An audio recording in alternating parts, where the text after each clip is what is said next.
Hi boys and girls, welcome to my YouTube channel. So today we are going to discuss about current and voltage division. Okay, we are going to discuss about current and voltage division. You all know what is current and you all know what is voltage.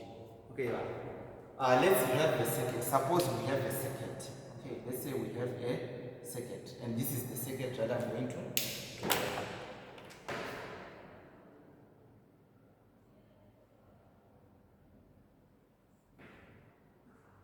This circuit has two resistors,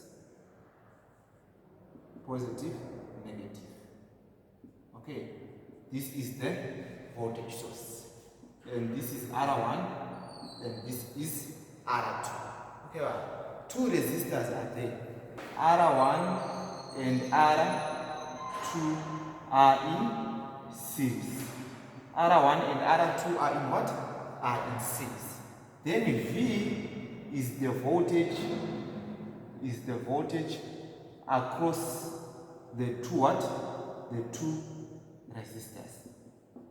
Okay. See, we know the current passing through this. Suppose this is I. The current passing through this resistor is equal to the current which is going to come out. Okay, and the same current is going to pass through this resistor which is going to come out. Okay, so the current passing through the two resistors is the same. Okay, the current passing through the two resistors is the same, but the potential, the PD across the resistors is what? Is different. But the PD across the resistors is what? Is different. Okay, so if it's different, how to calculate the potential difference across this R1? See, the potential difference across this R1 is equal to, the potential difference across this resistor is equal to R1 divided by the sum, R1 plus R2. Okay, into what? Into this V. Okay, then what about the potential difference across this one? VR2 is equal to R2 divided by R1 plus R2 into what? Into V. Here we are. So this is the R1, the resistor, first resistor, second resistor.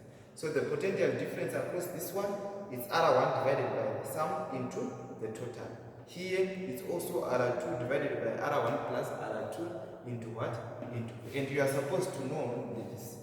This V is equal to the potential difference across the first resistor plus the potential difference across the second resistor. So if you add this and this, you are supposed to get what? You are supposed to get this V. So this is what we call voltage division. Voltage is going to be divided. Okay, it is going to be divided between these two what?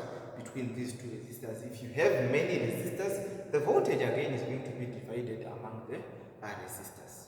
Let's move on to what we call current division.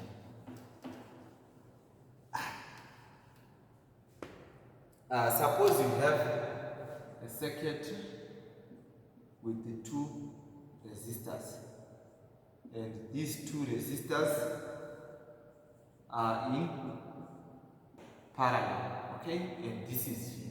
See, current is flowing. Suppose this is I in the circuit. What will happen? The sum of currents entering into the junction is equal to the sum of currents leaving the junction. So I'm going to call this current I1 and I'm going to call this current I2. What is this? I'm going to call this resistor R1 and I'm going to call this resistor R2. Suppose you want to calculate this I1. How are you going to calculate I1? See, I1 is equal to the resistance of the opposite resistor So I1 is equal to the opposite resistor, which is R2, divided by what? Divided by sum. Okay, into what? Into the coming current, which is R. Okay.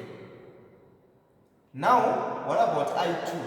I2 is equal to the resistance of the opposite resistor, which is R1 by the sum R1 plus R2 into what? Into I. And if you say I1 plus I2, what are you supposed to get? You are supposed to get I. Okay, this is also important. Current and voltage division rule are going to use all these things, source transformation and the theorems to solve complicated circuits. So it's important to master this. They will also ask all these questions in your 1 mark question paper, right? So you should understand. Thank you. Have a good day.